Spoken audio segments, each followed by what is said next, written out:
Facebook পেজে long video কিভাবে upload করবেন চলুন দেখে আসি। সর্বপ্রথম আপনারা ফেসবুক যে অফিসিয়াল অ্যাপটি রয়েছে সেখানে ক্লিক করবেন। এখানে ক্লিক করার পর আপনার ফেসবুক যে পেজটি রয়েছে সেটা অবশ্যই সুইচ করে নেবেন। তো আমি আগে থেকেই সুইচ করে নিয়েছি। তো এখন কিভাবে ফেসবুকে লং ভিডিও আপলোড করবেন সেটা দেখিয়ে দিব। একপাশে এখানে দেখতে পাচ্ছেন একটা আইকন রয়েছে, গ্যালারির আইকন, এটাতে ক্লিক করবেন। এটাতে ক্লিক করার পর আপনাদেরকে সরাসরি গ্যালারিতে নিয়ে যাবে এবং গ্যালারি থেকে আপনারা আপনাদের ভিডিওটা সিলেক্ট করে দিবেন। তো আমি আমার গ্যালারি থেকে ভিডিওটাকে সিলেক্ট করে দিলাম। সিলেক্ট করার পর উপরে দেখতে পাচ্ছেন নেক্সট নামের একটা অপশন রয়েছে। নেক্সটে ক্লিক করে দিবেন। নেক্সটে ক্লিক করার পর আপনাদের সকলের ক্ষেত্রে সেম ইন্টারফেস শো হবে এবং এখানে আপনারা আপনাদের টাইটেলটা অবশ্যই লিখে দিবেন এখানে। এখানে টাইটেলটা বসিয়ে দেওয়ার পরে উপরে দেখতে পাচ্ছেন নেক্সট নামের অপশন রয়েছে। নেক্সট অপশনে ক্লিক করার পরে এখন যেটা করবেন এখানে কিন্তু ভিডিওটা চলে আসছে। তো ভিডিওটার উপরে ক্লিক করে দিবেন।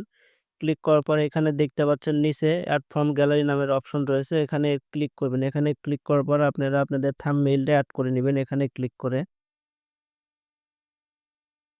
এখান থেকে এরকম করে থাম্বনেইলটা এড করে নিবেন। এড করার পরে এখানে দেখতে পাচ্ছেন সেভ নামের অপশনটা রয়েছে। সেভে ক্লিক করে দিলেই কিন্তু লং ভিডিও আপলোড হয়ে যাবে। সো ভিডিওটা যদি ভালো লাগে অবশ্যই আমার ফেসবুক পেজটিকে ফলো করবেন এবং যারা আমার ইউটিউব থেকে দেখছেন অবশ্যই সাবস্ক্রাইব করে সাথে থাকবেন। ধন্যবাদ সবাইকে।